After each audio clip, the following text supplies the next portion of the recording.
آداب، میں وقار احمد رضوی جو آئف اردو کی شاعری سمجھے سیریز میں آج ایک نئے شعر کے ساتھ حاضر ہوں۔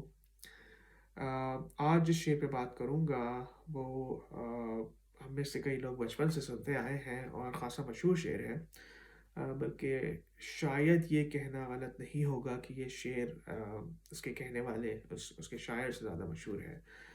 تو شعر اس طرح ہے کہ زندگی کیا ہے عناصر میں ظہور ترتیب، موت کیا ہے انہی اجزاء کا پریشاں ہونا۔ یہ شعر چک بست برج نارائن کا ہے، جو کہ 19ویں صدی کے آخر اور 20ویں صدی کے شروع میں کے زمانے کے بڑے شاعر مانے جاتے ہیں۔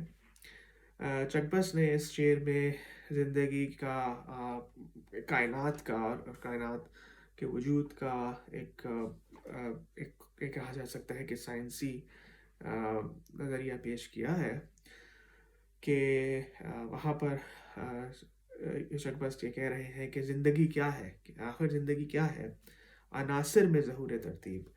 تو سب سے پہلے تو عناصر لفظ عنصر کی جمع ہے، جو کہ ایلیمنٹ، اس کے معنی ایلیمنٹس ہیں، یعنی کہ عناصر ہم کہہ سکتے ہیں کہ جو کائنات کے جو وجود میں جو بنیادی ترین، جو بیسک ترین ایلیمنٹس ہیں، مطلب ہم اسے 118 کیمیکل ایلیمنٹس تصور کر سکتے ہیں۔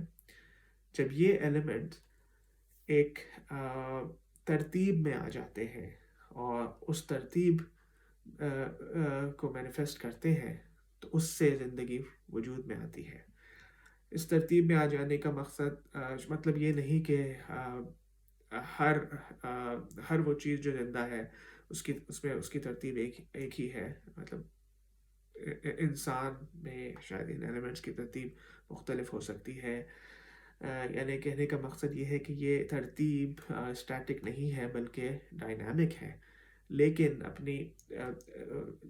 حالانکہ یہ ڈائنامک ہے لیکن یہ ترتیب اور ایک بیلنس جب تک برقرار ہے تب تک زندگی کا وجود ہے۔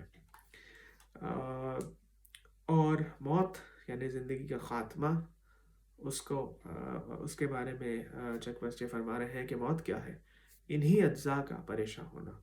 اب یہاں پہ انہوں نے پہلے مصرے میں ان کو عناصر کہا تھا یعنی ایلیمنٹس، اور دوسرے مصرے میں انہیں اجزاء یعنی انگریڈینٹس کہا ہے، یعنی کہ یہ بنیادی elements, these elements are the ingredients of life.